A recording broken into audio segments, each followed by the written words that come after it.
Welcome to Adventure Dad. We finally got it. We are ready to start building cabinets, our elevator bed, installing components. It took 2 weeks to get to this spot right here, just about, 13 days. But that's a lot of measurement, a lot of planning, and then bracing the walls, putting in the windows. Those were also 2 weeks of sick kids, doctor's appointments, school appointments, field trips, you name it. That's my job now. So not like a full-time 2 weeks, but we've been, in fact, I've got a sick kid at home right now. So, you know, it's one of those things, it just, you never get as much time in blocks as you want. But anyway, 2 weeks to get right here. And my message to everyone is you can actually get this from your trailer manufacturer.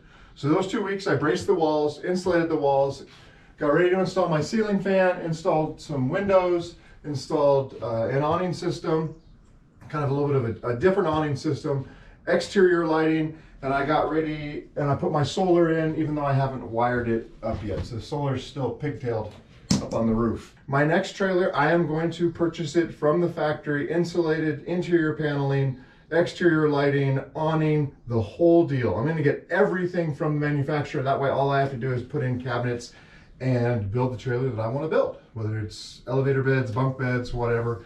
Another note about phase one you should consider is a little trailer journal. So I've never really been a journaler. I have a hard time. I'm better at ideas than I am keeping track of them. This isn't the best way to do it because I find when I actually design my cabinets, I like using a full-size sheet of graph paper. So, you know, but I'd prefer to have it all in one spot over a 3-ring notebook that I don't update. But this is a really important thing. This is so you don't have to run out to the garage every day to measure your pads. You've got it written down in here. The weights written down in here. Your costs written down in here. To-do list, like an order, written down in here. The problem with it is things get out of order. So I was thinking, a month ago, I was thinking about plumbing. I haven't thought about plumbing in a month, and I probably won't think about it for another week. But I wrote it down in here. I'll just have to turn back to that page. I've also, before I put my walls on and get all this done inside, I want to make sure I get everything done and don't have to come back. So I have a list in here. Let's see if I can find it. But it's, there you are, phase one, cabinet ready. And so I made a little list, and it's like late at night I'd think, oh, I need to add my door latch. So I'd just write it down on here, and that way, before I made this video, I kind of went through here and checked everything off. So I do really recommend a little trailer journal. As you get into the electrical stuff, like your Victron and your battery, they're gonna have passwords that they make you change in some cases and customize. They're gonna have serial numbers you need to remember. Great spot. So the early part of it is, ideas, and then as you get later, it's actually like, okay, my fuse panel looks like this. So rather than going to the fuse panel and trying to read my chicken scratch on the labels, I just look at my journal. So just an idea, because if you're like me, you're thinking about 1,000 things at once. So good place to put it all down. I actually call it my pensive. I don't know if you remember Harry Potter, but you can put ideas in the pensive and come back to them later. This is my pensive. We put an inch of insulation all the way around. There's 3 different types of insulation. So I have polyiso in the walls. I have expanded EPS in the, see, I get my EPSs and my XPSs confused, but I have EPS, which is little white balls in the ceiling, and I have XPS, I think I got those right. One's expanded, one's extruded. So the blue board or the pink board in the floor. I still have a little bit more to do, but I'm going to wait till I get my cabinets in. I'm going to recess this airline track into the floor. Still need to put my floor covering on. Like I said, I'm trying to figure that out. I have my battery over here just so I can get ready to start wiring things. I did run a 2-gauge wires, positive and negative, under the floor. So that's what this marking is here on the floor. It tells me that I ran my wire from back there where my battery is to up here at the front, where my electrical panels are going to be. So anyways, pretty exciting. I'm hoping to do video updates now as we go through water, electrical, and I'll do some videos on all this other stuff, but I just kind of wanted to show off a little bit where we're at, and so when you see the next videos, you can see the starting point for those videos. I have 10 days to get this done. So my wife and I are going to be celebrating our 20th anniversary in Bend on March 18th. Yeah, so starting on March 18th, and we are taking this trailer The other trailer at Munson has been rented out for the week. So this is our trailer. And if I want to have just a happy little 20-year honeymoon, we need to get to work.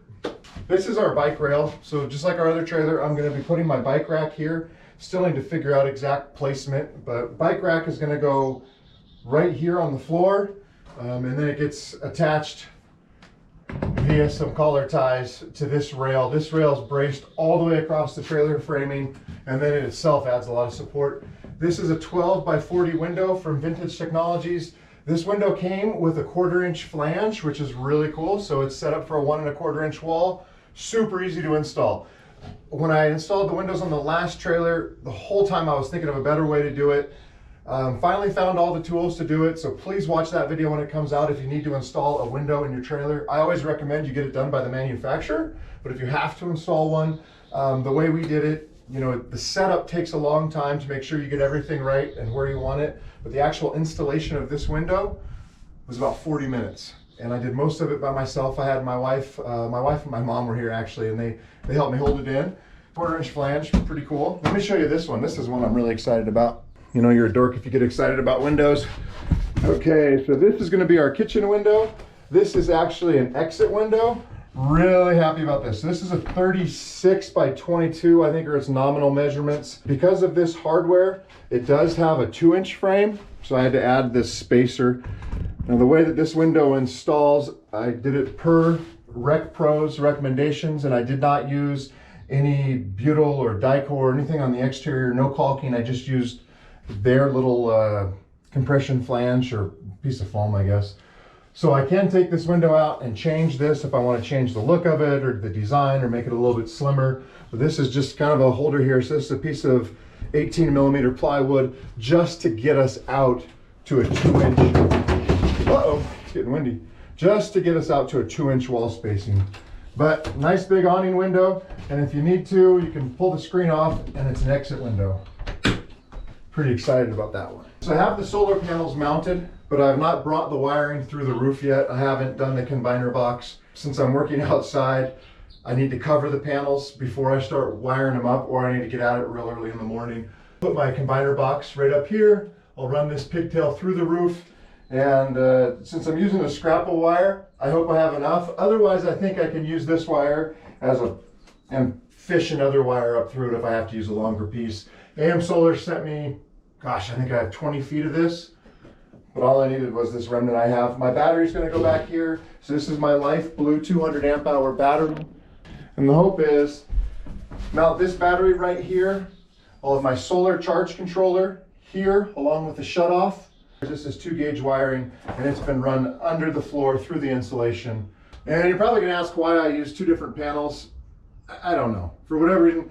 I think we have 4 different panels here at the house right now. I bought a couple of 4 different types just to show everyone. My daughter's in charge of design on this trailer. She chose this panel here, and how I installed it, I just screwed at the top and the bottom and then glued it in place. But I didn't actually buy enough of these panels, and I had a bunch of this. This is Rev Ply. I really think if we were gonna sand this down and put some sort of top coat on it, would look really good. So we're actually gonna try this on the ceiling. We're gonna use this Rev Ply on the ceiling, but I didn't have enough of this panel, so I used it here. This entire side of the trailer is gonna have cabinetry, whether it's gonna be our dinette here at this end, we're gonna have our water cabinet, our camp kitchen cabinet, and then our counters are gonna come all the way across here. Counters are gonna be at 38 inches, so they're gonna be above this line, so you won't see this at all. A screw at the top where it's gonna be covered by our electrical chase. So up here, our electrical chase comes across at an angle. It's gonna cover that up. And down here, and then I used Gorilla Glue. So I just used a little bit of Gorilla Glue, put it on, and I held it in place, did it all by myself. It worked out really quite nicely. So the other thing about our installation method, the way I do it, is you can come back later. So when I first got everything braced out, the weather wasn't real great, didn't want to put in the windows. Yesterday, I don't think it was snowing when I put in the windows finally, but it had been a couple of days. So once I get this in, I can actually put in the roof sheathing, or the ceiling sheathing, and then I can cut through it with my router bit, and it's just a series of flush trim router bits, including the aluminum. So I can come back and install this ceiling fan really anytime I want, weather dependent. So I'm just waiting for a couple nice warm days before I put big holes in the ceiling. I want to be able to get my ceiling on really nicely. Oh, buddy, you're red. I'm gonna give you a Tylenol, okay? Okay, let me finish this real quick and I'll be right there. Give you a hug. So I did install this door latch. Another thing I'd recommend you get from the original manufacturer. It wasn't a big deal, but it took a while. Cost about $100 all in. So in theory, now we can lock it here, very secure. We can also, when we're actually camping, we use this here, put a lock through it, and that way nobody can lock us in. Trying to keep you in the shade here. Sun's pretty bright. The other thing I added was this L-track on the exterior. This is for my awning system. I'll do a video on the awning, something I'm playing with right now because I wasn't real happy with what was out there as far as awnings. So I did the L-track, and then right below that is a strip of downwards emitting LEDs. So those are from super bright LEDs, never used them before, but instead of the LED light coming out, it shines down. We'll see how it works. We've used LED work lights before right here, and they were too bright. So we'll see how this works out. One of the things that was really important for me on this trailer was keeping track of weight. I just wanted to see where weight is impacted the most, you know, which point in the process. It's probably got to be bike rack, water, battery, stuff like that. But just to be able to keep track, I wrote down the weight of everything that went into the trailer except for the small window, the rear window, which is a 12 by 40 inch window from Vintage Technologies. Based on the weight of the larger window, I estimated that one. Also, I used OSB for the floors that had previously been on the walls. I wanted to reuse it on the walls. So my initial trailer weight already had that in it. So what I decided to do was just weigh the OSB that I did not use and get the net weight. So here you are. My window supports that I installed, you'll see in the video, 23 pounds. The roof supports I installed, 27 pounds. Those are for the solar panels as well as for the vent fans. The wall supports for the awning and the bike rack rail were 15 pounds. Exit window, 13.5. The back window, 10 pounds? I don't know. The solar panels were 26.5 pounds each, so 53. The white wall panel, which is the masonite wall panel that has the white paper on it, those were, let's see here, 16 pounds each. I used 6.5 of those. The rev ply, so far, I'm going to use more rev ply on the ceiling, but the rev ply is about 17 pounds a sheet. Now the RMAX insulation is the polyiso I used on the walls, 4 pounds a sheet. The RTEC is the expanded, it's the little ball stuff. That's 1.5 pounds a sheet, and the Foamular 150 was 6 pounds a sheet. And then I also put in some doubled up ply material for my L-track support in my floor. That was 10 pounds, and I put in 34 feet of 2 AWG wiring, so that's 9 pounds. So total I added, just to get where I'm at right now, so I can start putting in cabinets, I'm at 328 pounds plus, but then I also did not reinstall 127 pounds of OSB. So total net, except for, you know, screws or little stuff, whatever, glue, we're at about 200 pounds. So right now, to get from an empty box to a fully insulated box with 2 windows, add some door latches, awning stuff, exterior lighting, about 200 pounds. Okay, well, I'm gonna go inside and design our first cabinet. The first one is gonna go right here. It's gonna be a drawer that pulls out the back, also functions as a base, as a seat base for our dinette. So that's gonna be number 1. Number 2 is the storage drawer behind it. Number 3 is the wall panel. Number 4 is going to be a combination, fingers crossed, combination dinette, bench, bed, pad storage, as well as table storage. So fingers crossed that one turns out. I think it's going to be pretty cool if we can get it figured out. I'm going to go get started on design right now and follow along, please.